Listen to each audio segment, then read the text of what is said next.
This is how to buy Bitcoin on Coinbase. If you haven't already, make sure to go to Coinbase on the App Store and update the app. Once you have it updated, we're going to open it up. Now, in order to buy some Bitcoin, we need to add some money into our account. So in the top left, we're going to hit those dots. We're going to hit on Add Cash. It might say from Apple Pay, from whatever bank account. Hit from. We're going to put Add a Payment Method.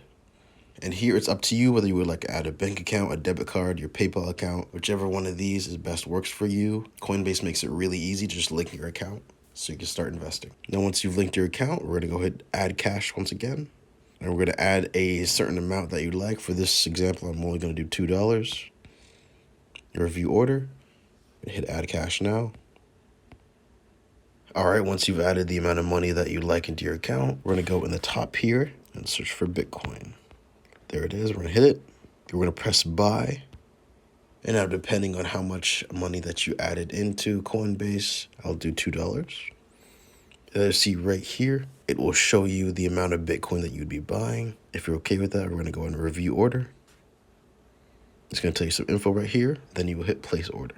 And your order will automatically be submitted, and over some time, it will be approved. That is how to buy Bitcoin on Coinbase.